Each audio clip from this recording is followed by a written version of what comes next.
Então, pessoal, hoje nós vamos continuar então falando, tá, sobre as patologias que são mais relevantes na dispensação dos medicamentos pelo SUS. Ou seja, as patologias que a gente vê frequentemente. Ontem nós falamos sobre as doenças crônicas não transmissíveis, onde prevalece a diabetes, a hipertensão, doenças respiratórias, principalmente a asma, e câncer, tá? Onde que para os homens prevalece o câncer de próstata e para as mulheres, o que é muito comum é o câncer de mama. Então, hoje nós vamos falar sobre as doenças de notificação compulsória. Vai ter uma aula mais para frente que nós vamos falar só sobre essas doenças de notificação compulsória. Vou explicar tudo certinho, tudo bonitinho para vocês, tá? Essas doenças de notificação compulsória, só para vocês terem uma ideia, são doenças que o Ministério da Saúde ele tem uma grande preocupação. Por quê? Porque são doenças que afetam a saúde pública, tá? São alguns tipos de doenças que, se uma pessoa pegar, isso já quer dizer que o vírus está no ar.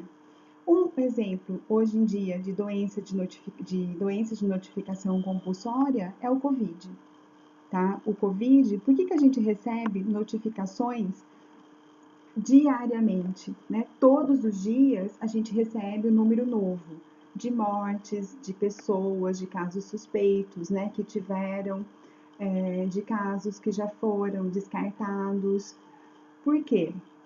Porque o Covid é obrigatório. Assim que o órgão de saúde fica sabendo que uma pessoa tem o Covid, ele tem 24 horas para notificar, tá? A Secretaria Municipal de Saúde, a Secretaria Estadual de Saúde e também o Ministério da Saúde.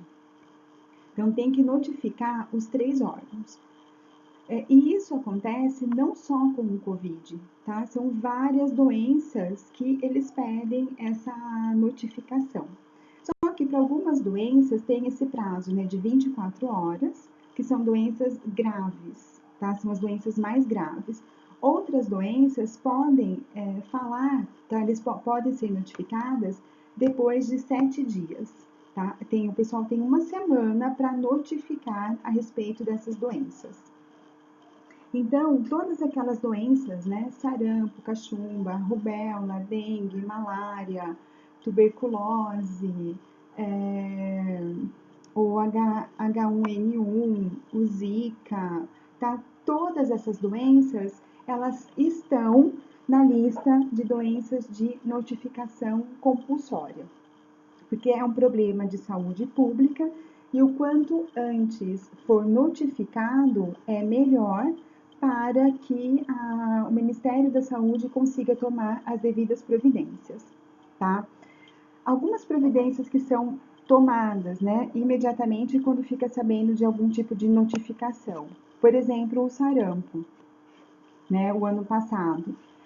Começou a aumentar muito o número de casos de sarampo, que era uma doença que praticamente tinha sido erradicada aqui no Brasil, né? O Brasil tinha ganhado até um selo já da Organização Mundial da Saúde, parabenizando pela erradicação do sarampo. O Brasil, ano passado, ano retrasado, eu não lembro agora direito para falar para vocês, mas ele perdeu esse selo.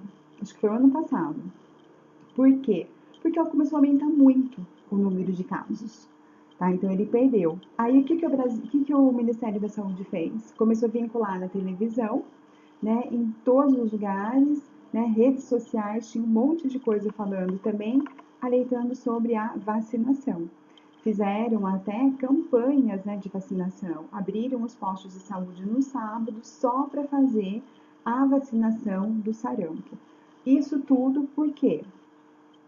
Um monte de gente começou a ficar doente, né? Ficar com o sarampo, que era uma doença que não tinha. E se o vírus está no ar, tem muita gente pegando, a possibilidade de mais gente pegar é muito grande, tá?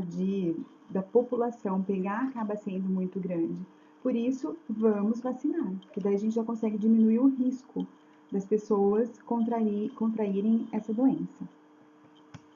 Entre essas doenças de notificação compulsória, as mais comuns no Brasil tá? Bom, primeiro, a dengue é disparado a primeira, tá? Tá, assim, disparado a dengue, a malária e a tuberculose, tá? São três doenças que são bem comuns de notificação compulsória, onde o pessoal das secretarias de saúde, do Ministério da Saúde, eles têm muita preocupação com essas doenças.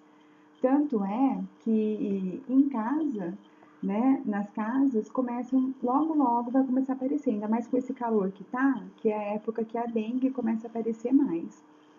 Já vão começar a bater nas portas, né, de casa, a prefeitura já vai soltar algum comunicado falando que eles já estão contratando pessoas para passar nas casas, para estar fazendo essa fiscalização nas casas, né, ver se tem água parada, caixa d'água.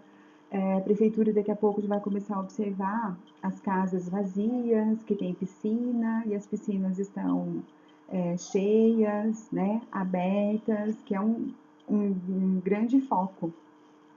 O ano passado, aqui na cidade, eu lembro que um foco muito grande da dengue foi lá naquele bairro, perto da Carlos Botelho, Cidade Jardim, tá? Por quê? Porque lá tem muita casa grande, né? Casas com piscina e muitas casas que estão para alugar ou para vender. Então, as piscinas cheias, né, não estavam cobertas e por isso que começou a proliferar muito, né? Os mosquitos começaram a se proliferar, né? E se eles picam uma pessoa que está com a dengue, que está doente, eles vão espalhando depois a doença para mais pessoas, tá? Bom, então a gente vai começar a falar um pouquinho sobre a dengue. 2019, o Brasil teve um aumento de 488% nos casos de dengue, tá? Olha só, né, que absurdo. Então, em 2019, o Brasil registrou 1.544.987 casos, que teve esse aumento de 488% se a gente for comparar com 2018. Desse total de pessoas, 782 pessoas morreram, tá? Aqui no Brasil. O estado de São Paulo, ele foi responsável por 33% dos casos. Só aqui no estado de São Paulo, teve 400.188 casos registrados e 263 óbitos. Ou seja, é um número bem significativo. E os estados que mais, né, apareceram casos de dengue foi São Paulo, Minas Gerais e Goiás, tá? Foram nesses três estados que mais apareceram casos de dengue. E aí, né, o que é a dengue? Ela é uma doença que vai ser causada por um vírus, tá? Esse vírus, ele vai ser transmitido pela picada do mosquito Aedes aegypti. Então, o que vai acontecer? O mosquito, ele pica uma pessoa que já tem a doença, tá? Que já está com a dengue. Então, esse mosquito, ele está carregando o vírus. E outras pessoas que ele picar, essas outras, ele vai transmitir o vírus para essas outras pessoas. Aí vai depender muito do estado de saúde da pessoa. Se a pessoa estiver com a imunidade dela boa, que é o que a gente vê, né, nos casos do Covid hoje em dia. Tem pessoas que eles estão fazendo, né, o teste, tá? Assim, só às vezes por curiosidade, vão fazer o teste e descobrem que estão com a doença. Só que eles não têm sintomas nenhum. De manhã, no curso, eu tenho algumas alunas que trabalham na Santa Casa. E daí, na UTI NEO, teve um pai, né, que avisou, né, o pai estava indo frequentemente visitar o bebê na UTI neonatal, e depois teve um dia lá que o pai não foi, no outro dia ele ligou avisando que ele estava com o Covid. né? Então ele achou melhor avisar porque ele estava indo na Santa Casa ver o bebê. Então ele achou mais do que justo estar avisando. Aí, o que a Santa Casa fez? Então, vamos fazer o teste com todo mundo, né? Vamos fazer o teste com todos os funcionários daqui, né? E alertou os pais que tinham os bebês lá. E nisso, uma enfermeira e uma técnica foram diagnosticadas com o Covid. Só que elas não tinham sintoma nenhum, né? Então, elas eram assintomáticas, mas elas estavam com a doença. E isso, hoje em dia, está sendo muito comum, né? Da gente ver, da gente escutar. Por quê? Dependendo do estado de saúde que a pessoa tem, se ela está com uma imunidade boa, ela não vai desenvolver os sintomas. Ela vai conviver com o vírus na boa, né? Ela está bem.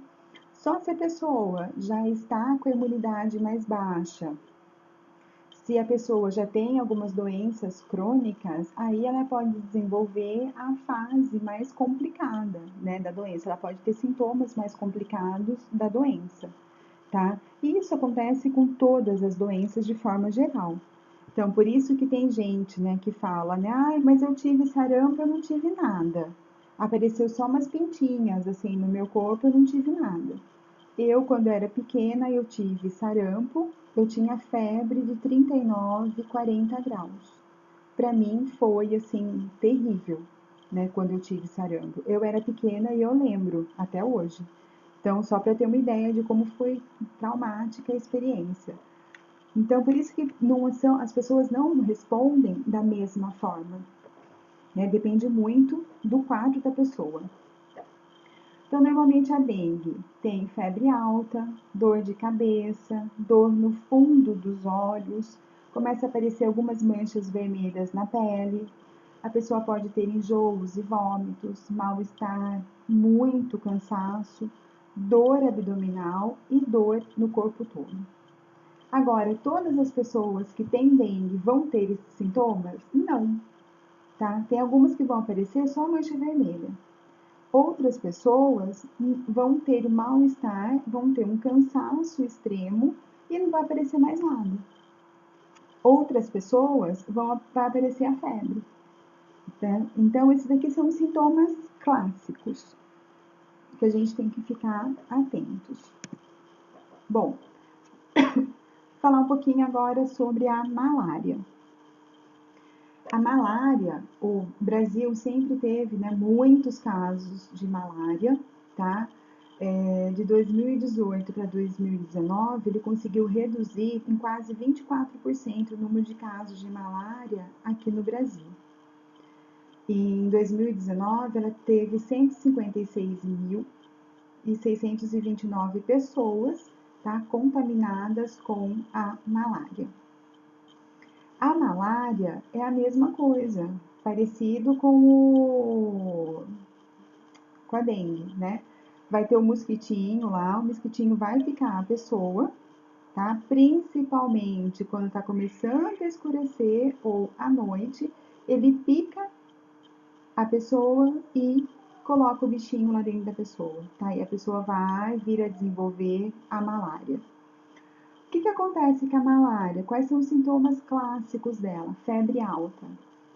Gente, febre muito, muito alta, tá? Dá picos assim de 40 graus brincando a malária. E tem horas que a pessoa está com muito frio, tá? Ela fica tremendo, tremendo, tremendo de frio. De repente, começa a dar um suor, um calor, que a pessoa tem que tirar todas as cobertas e a pessoa transpira, que ela molha toda a roupa dela. Então, o sintoma mais clássico da malária é esse: febre altíssima, a pessoa sente muito, muito, muito frio e de repente um calor imenso que ela molha toda a roupa de tanto que ela transpira. Pode acontecer também dor de cabeça, dor no corpo, tá? Falta de apetite, a pele pode ficar meio amarelada, porque a malária ela vai ficar principalmente na região do fígado, tá? Ela pode atacar o fígado, por isso que deixa a pele da pessoa amarelada e vai provocar o cansaço, tá? A maior parte dos casos aqui no Brasil, 99%, fica na região amazônica. Tá? Vai compreender os estados do Acre, Amapá, Amazonas, Maranhão, Mato Grosso, Pará, Rondônia, Roraima e Tocantins. São as regiões que mais predomina os casos de malária. Falando um pouquinho agora sobre a tuberculose.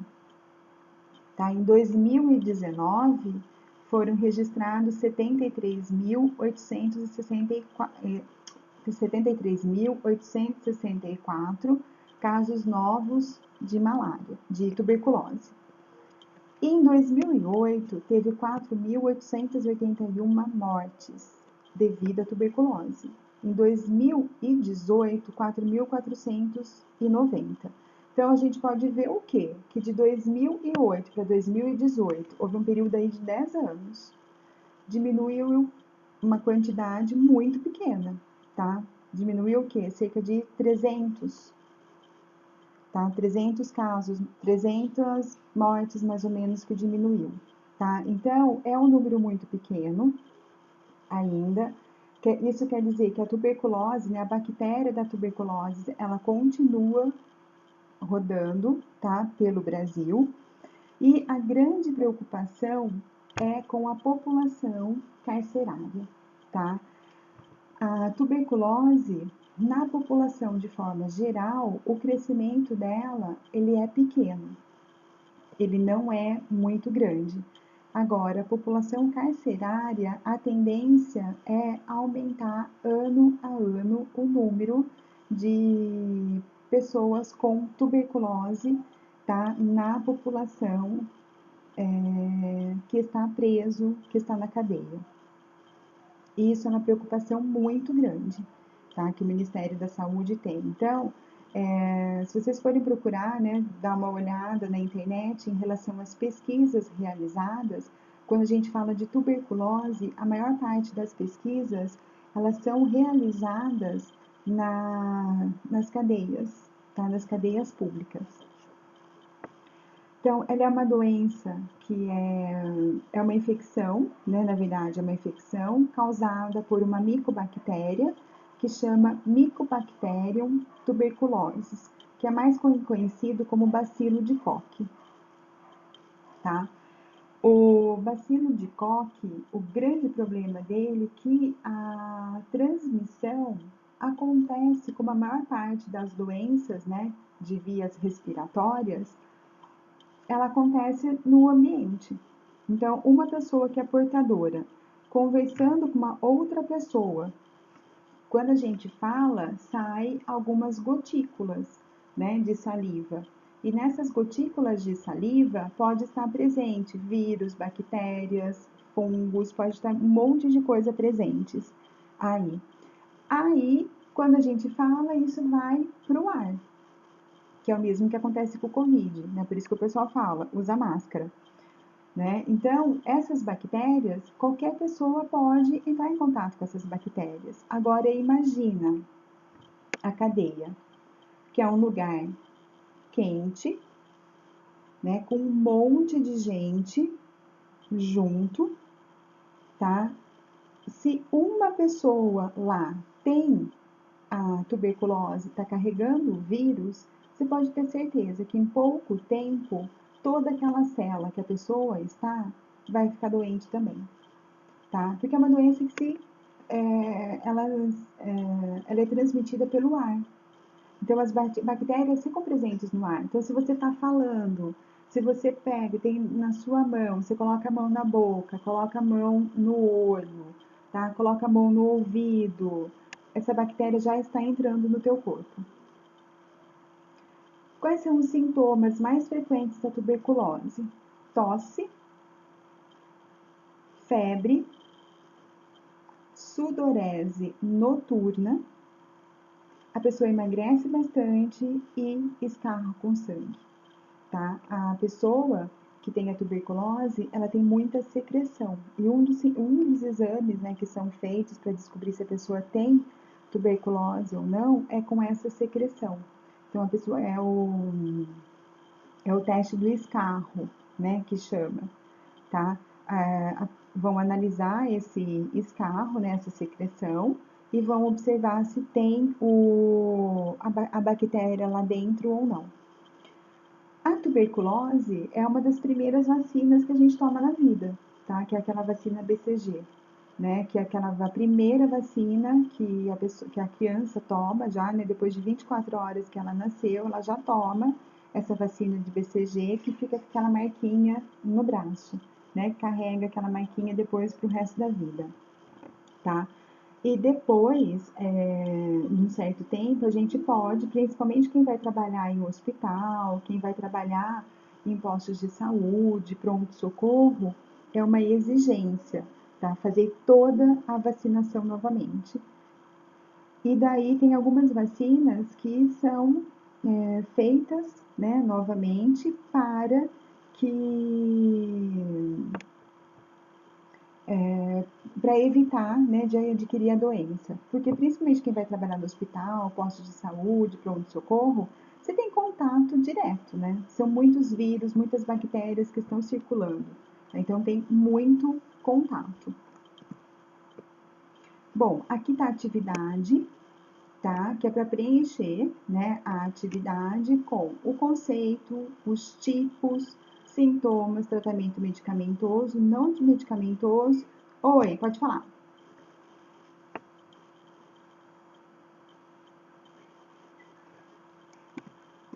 Antibiótico, tá? A tuberculose, então, deixa eu até falar isso para vocês, meio rapidinho.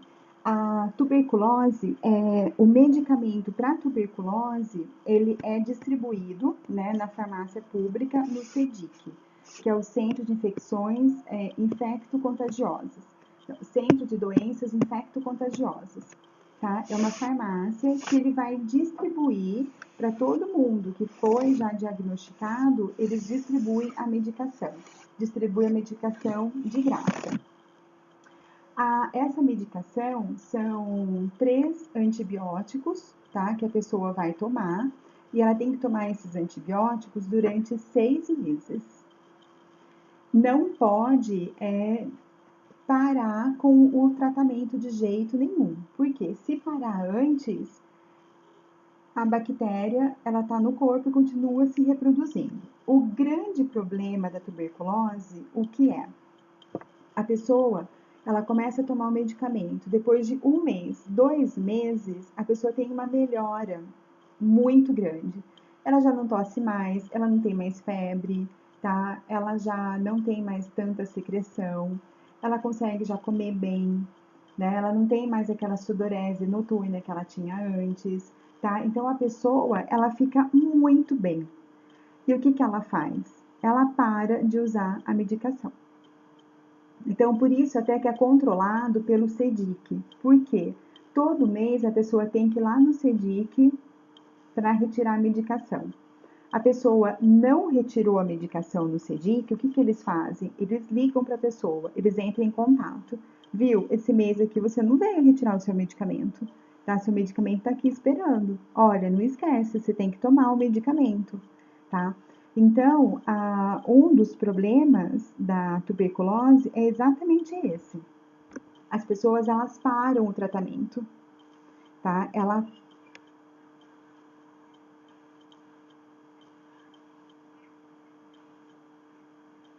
É bastante. São 3 antibióticos. Então, no geral, não passa, tá? Por quê? Porque a pessoa, se ela não tem nenhum problema de gastrite, uma úlcera, nada, ela vai tomar esse antibiótico e não vai ter problema nenhum. Só se ela tiver algum problema, tá? Uma úlcera, uma gastrite, aí você pode passar, tipo um omeprazol, uma ranitidina para pessoa, um pantoprazol, tá? Mas assim, se ela tiver algum problema já.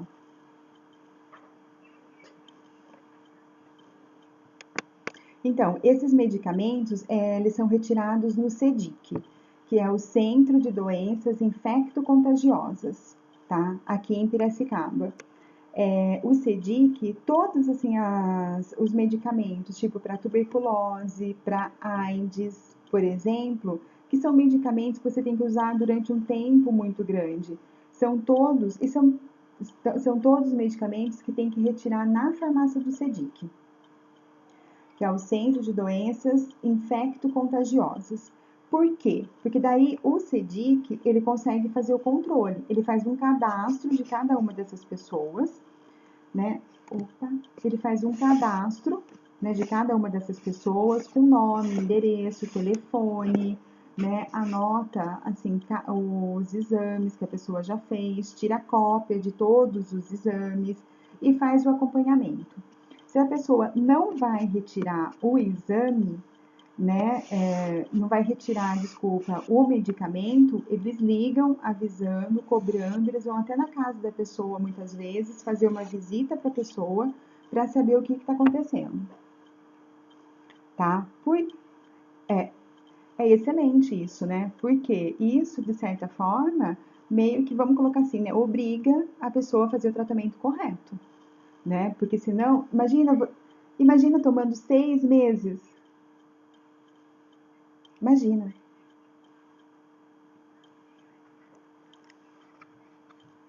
É. Até antibiótico, dependendo da pessoa. Você fala para a pessoa tem que tomar 10 dias de antibiótico.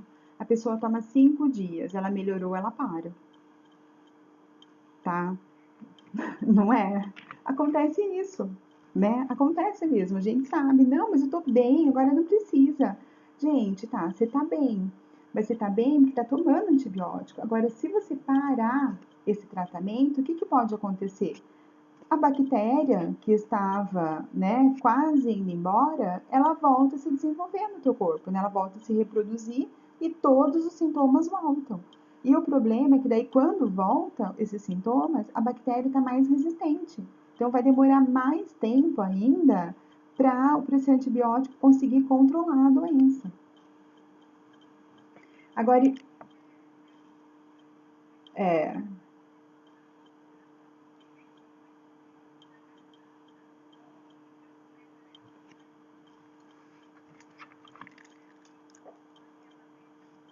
então, o duro que esse restinho dá para quantos dias, né? Tipo 2, 3 dias.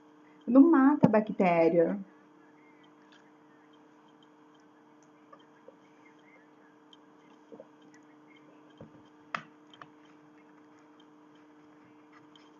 Exatamente. E depois, na próxima vez que vier a doença, isso se ela conseguir controlar essa, vai vir uma bactéria muito mais forte. Daí ela vai precisar de medicamentos sempre mais fortes, mais potentes, para conseguir matar aquela bactéria. Né? O grande problema é esse. Agora, gente, imagina uma pessoa, tá, que está numa cadeia, que está preso, tendo que fazer um tratamento de tuberculose durante 6 meses.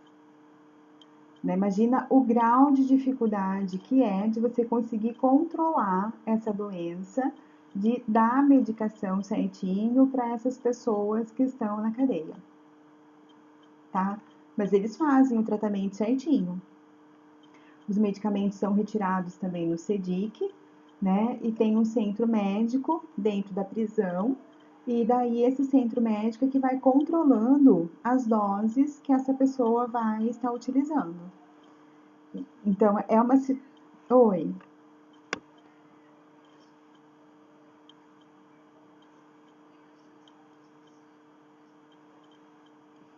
Tem chance de. Tem chance ainda, tem chance. Porque são as bactérias que tem no corpo dela ainda, né? Então, enquanto ela tiver bactérias no corpo dela, tem chance de transmitir. É que o que acontece normalmente com os 4 meses, né, 5 meses, as bactérias já começam a diminuir. Aí toma até um pouquinho mais de antibiótico, né, que o tratamento são 6 meses, que é para garantir que toda a bactéria foi eliminada, tá? Mas enquanto a pessoa tiver a bactéria no organismo dela, ela pode passar essa doença, mesmo tomando medicamento, tá? Ela pode passar a doença.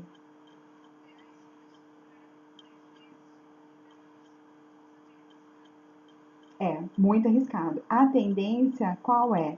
É voltar daí, aí quando volta, volta todos os sintomas piores, né? A tosse Gente, e tosse de tuberculose é um negócio assim que é terrível. A pessoa ela chega a se afogar. De tanto que ela tosse, ela se afoga, tá? De tanto que ela tosse. A febre é muito alta, a pessoa emagrece bastante e tem muita secreção, tá? Não é pouca secreção, não, é muita secreção. Tanto é que às vezes você coloca a mão assim no peito da pessoa, você já começa a escutar o chiado, tá? Do barulho por causa da secreção que tem, tá? Que é bastante secreção mesmo. Aí o que acontece? A pessoa tomou 3 meses e parou, tá? A bactéria continua no corpo da pessoa. A bactéria ela não acabou. Aí a pessoa fica bem, né? Mesmo ela parando com o medicamento, durante um tempo ela fica bem. Só que logo, logo a bactéria começa a se desenvolver. Daí vai se desenvolver, os sintomas vão piorar, a doença volta, aí tem que entrar com antibiótico de novo. Só que daí na primeira vez, se com 2 meses ela ficou bem, agora, como é uma reincidência, né, o que, que vai acontecer? Vai demorar bem mais tempo para ela começar a ficar boa de novo. Então, a tuberculose, o problema dela, o que é? É que a pessoa começa a usar o antibiótico, né? 1 mês, 2 meses que ela está usando o antibiótico, ela tem uma grande melhora. E como ela começou a melhorar, ela acha que ela não tem mais nada, que ela está livre da doença. Só que as bactérias continuam dentro dela. E aí é a hora que ela para o tratamento. Ela para o tratamento, por um tempo ela vai ficar boa, daqui a pouco vai começar a aparecer todos os sintomas de novo. E mais graves do que da primeira vez. Esse que é o grande problema.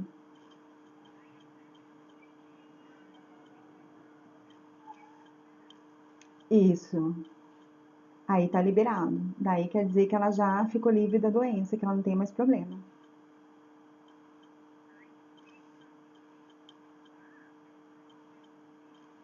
Pode voltar. Pode voltar sim. Tanto é que as pessoas, né, do presídio, tá? Elas ficam, né, fazem o tratamento, elas melhoram, só que depois o que acontece? Ela vai ficar no mesmo lugar, né? Ela vai ficar no mesmo local, vai ficar presa, nova, né? Já estava presa, vai continuar presa, com um monte de gente junto. Aquele local, né? Que já é um lugar mais quente, que já está mais propício para o desenvolvimento de bactérias, muita gente junto, né? Ela pode vir a desenvolver novamente a doença sim.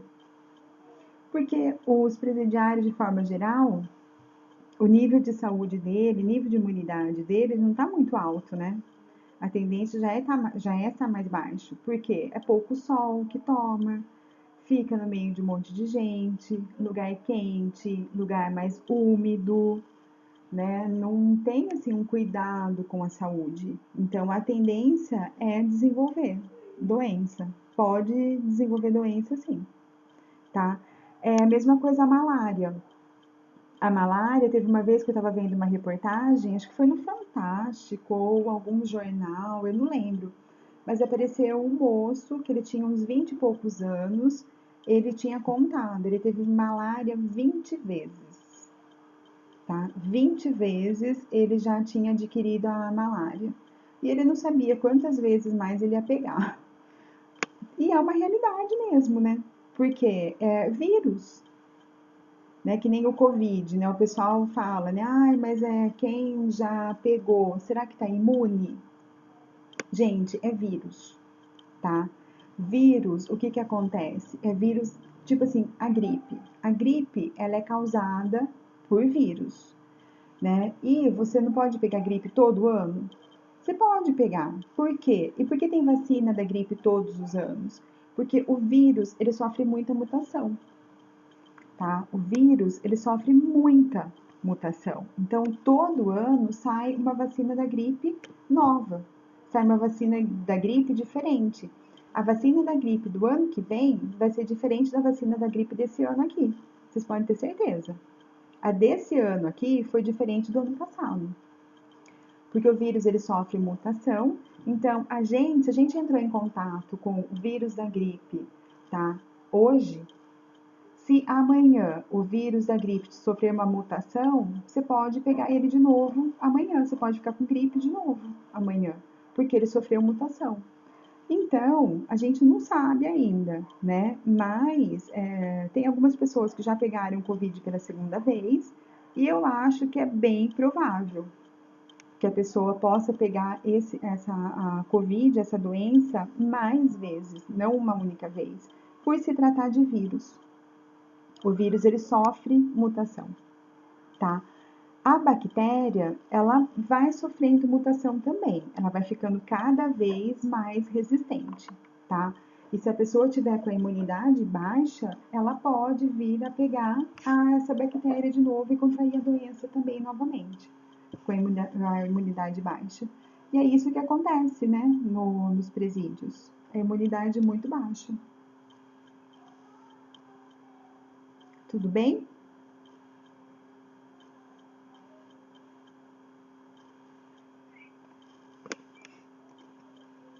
Então tá joia. Vamos lá então.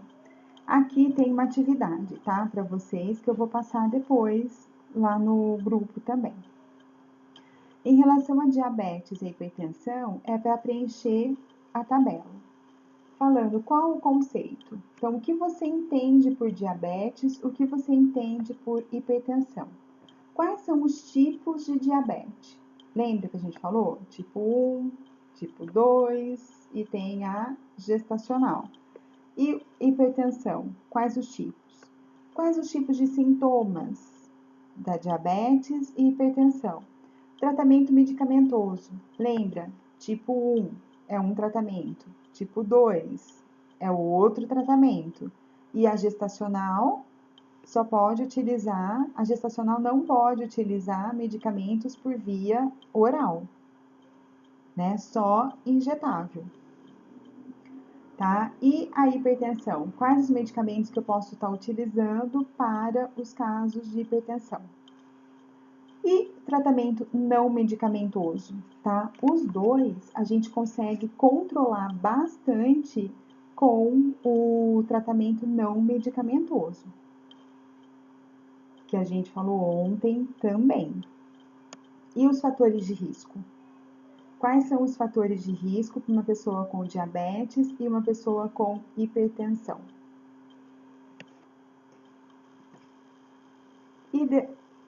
Ok? Então tá bom. Depois, se tiver dúvida, vocês me falam. Em relação às doenças de notificação compulsória, quais os medicamentos que são utilizados para o tratamento da dengue, da malária e da tuberculose? Onde a população pode encontrar esses medicamentos? Né? O tratamento da dengue a gente pode encontrar em farmácia municipal, qualquer lugar. Né? E o tratamento da malária e da tuberculose, onde que a população vai encontrar esses medicamentos? Lembra que a gente falou? Como podemos nos prevenir dessas doenças? E outra, né? Quais regiões do Brasil predominam essas doenças? Tá? No caso da tuberculose, não é nem a região do Brasil, né? Tem um local que predomina, tá? A tuberculose, né? Qual local é esse, né? Que vai predominar os casos de tuberculose? Tá bom?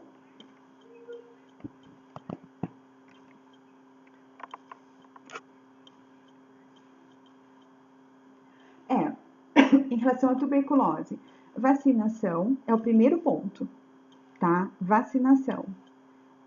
O grande ponto, na verdade, para a tuberculose, a prevenção mesmo se dá sobre a vacina, tá?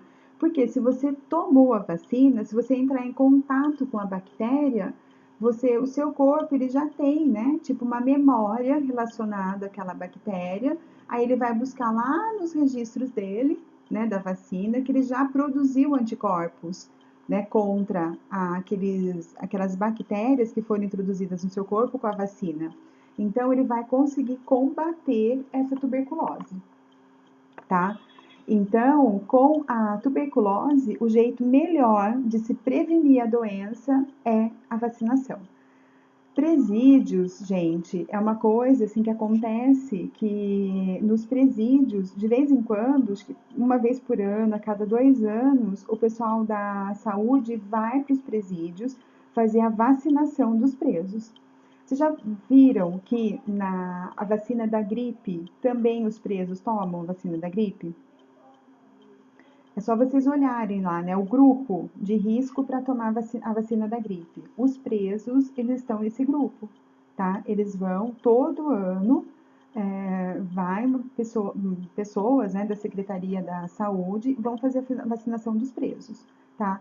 Vacina para tuberculose é a mesma coisa, tá? Os presos, eles tomam várias vacinas, justamente para tentar prevenir, para não ficar doente lá na cadeia. Dengue, tá? A dengue é prevenção mesmo, é tentar não deixar o mosquito dengue e malária, né, de certa forma, é você não deixar o mosquito se proliferar muito.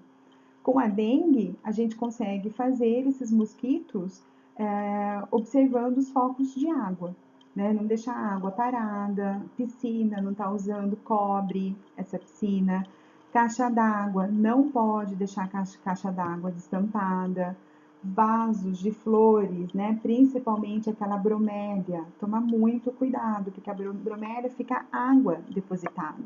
Então, o mosquito se prolifera bastante, tá?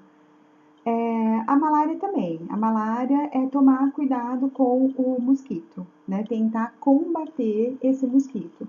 Tanto é que onde tem dengue e malária, o que que acontece? Passa aqueles carros jogando inseticida, né? Para combater esses mosquitos, tá bom? A malária, eu estava vendo ontem não, antes de ontem, acho, eu estava vendo, a Organização Mundial da Saúde está querendo desenvolver uma vacina para malária. Parece que vai sair, acho que esse ano, ano que vem, vai sair essa vacina, porque acontece muito, né? Lá em Bolívia, naquelas regiões lá mais para cima, perto da Amazônia, tem muitos casos de malária. Tá? Então, eles estão querendo, né, desenvolver até a vacina para tentar controlar esse número de casos. Tudo bem?